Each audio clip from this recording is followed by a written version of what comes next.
Okay, we'll get started. We'd like to welcome Abraham Ancer into the interview room here at the Valero Texas Open.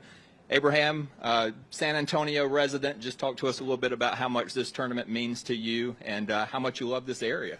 Absolutely. This is the golf course that kind of prepared me to where I am now. When I first moved to San Antonio, I made this my home course. I live just down the road and practice here every single day. So for at least 4 years. And this is a place that is special to me. A lot of my family and friends come to this event, and I always have some people, obviously, that come out to this event and cheer me on, and it's always fun to play in front of them. So it definitely feels like home now, for sure. Yeah, and it's your fifth start at this event. T23 last year was your best finish. Do you find that you put a little bit more pressure on yourself here, or is it? Maybe. I can't figure out. I come out here and play, and I'm like, man, I love this place. It should fit my game. And during the tournament, I just haven't been able to put 4 rounds together. But I like that. I like the challenge. I like that it's a tough course around the greens, too. If you miss a green, you have to have a really good short game, which I enjoy that. Maybe this is the year.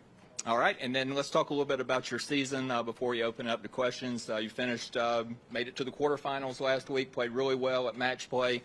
Just talk a little bit about the confidence you have and now going forward with your goals. Yeah, I mean, it's been kind of a little bit of a slow start to the year. I played decent in some events, but like I said, I haven't been able to play as solid as I was probably last year or the year before. But I feel good, or even better than last year. I just haven't been able to kind of get some momentum, but I'm being patient. I know that golf it's up and down like that. It's not like I've played horrible, but yeah, I'm just being patient. I'm working on the stuff that I believe I need to be working on. And last week was something that you can see some of that kind of meshing together and coming into playing the tournament. So I felt really, really good. Ran out a little bit of mojo there in the last match against a great competitor like Corey Connors, and but yeah, happy to get a good tournament under my belt coming into this week, and obviously the Masters next week. All right, good stuff. Let's start with questions. We'll go to Greg first.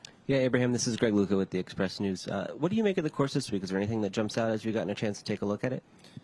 You know what? I think it's going to be challenging. I think the course looks in great shape. It's going to be maybe a little bit windy, which I enjoy. So it's definitely going to be a challenge of keeping the ball in play, which that's another thing that I enjoy, trying to hit a lot of fairways. And even this golf course, if it's not windy, but if it's firm, it can play really tough. So I think it'll be a good mix. You just have to be a ball striker this week to have a good result, and obviously convert your putts. But it's definitely a ball striker's kind of place. Jordan was telling us, I guess, the wind plays different directionally on different holes. You know, being from around the area and playing this course, are you kind of used to that, or can you sort of describe what that's like? Yeah, I mean, I've definitely played this course with almost all kind of weather, and if you get a little bit of wind, it just gets that much tougher. So it doesn't really matter if it's south or north. It makes it that much challenging. So I don't think there's one wind well, maybe the north wind makes it a little bit tougher than south, but you're going to get some holes that are going to play a little bit easier, and other ones that are going to play really, really tough. So it's just you just got to be on. And this year is the 100th anniversary of this event, obviously having some ties to the area as well. Does this mean anything to you as a player, or what's the significance of that milestone? Well, like I said, I moved to San Antonio in at the mid-2014, so it's been almost 8 years now. Definitely feel like I'm at home. I'm close. I'm 4 hours away to where I grew up in Reynosa, Mexico. So this is a city that I travel to and always liked since I was a little kid, vacationing here. And so it's nice to have also a lot of people and friends that are not involved in golf that live here. So when I come and I hang out with them, it's not all about just golf, right? It feels like building a little community. And yeah, being the 100th year, it's obviously super important for this event. I know they're going big with the event.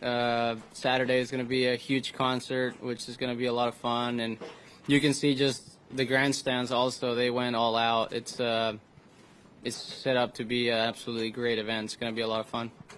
Do you see anything that gives this tournament an identity or kind of sets it apart compared to other events on the tour that you play through the year? That's a great question. I think it's just a great tournament all around. The golf course, the community, the people, the volunteers, everybody's so into this event and saying that this is the 100th year. Not a lot of tournaments can say that. So I have a lot of respect for a tournament that can say that it's been around for 100 years. Okay. Carolina Vela con Univisión aquí en San Antonio. Mi pregunta va en español. Abraham, ¿qué representa jugar en casa y también pues con todos los latinos presentes apoyando tu participación en este torneo? Sí, súper contento. Un torneo que me encanta y tengo la fortuna de tener bastante apoyo aquí en San Antonio, latino y mexicano. La semana pasada jugué en Austin y fue increíble ver a toda la gente que fue a apoyarme. Se sintió, la verdad, que súper bonito sentir todo el apoyo. Y esta semana yo creo que va a ser igual o todavía un poquito mejor. Entonces, sí, es una semana que disfruto muchísimo. ¿Crees que sea mejor tu juego debido a que estás en casa y que tienes todo este apoyo? No sé si mejor o no, pero obviamente quiero jugar mejor siempre y jugar bien enfrente de mi familia y de mis amigos y toda la gente que me apoya, obviamente. Mi récord en este torneo no ha sido el mejor comparado con otros torneos, pero como le estaba diciendo aquí, que a lo mejor este va a ser el año para cambiar eso y le vamos a poner todas las ganas. Excelente. Gracias. All right. All good. Okay. Abraham, we appreciate your time. Best of luck this week. Thank you, man.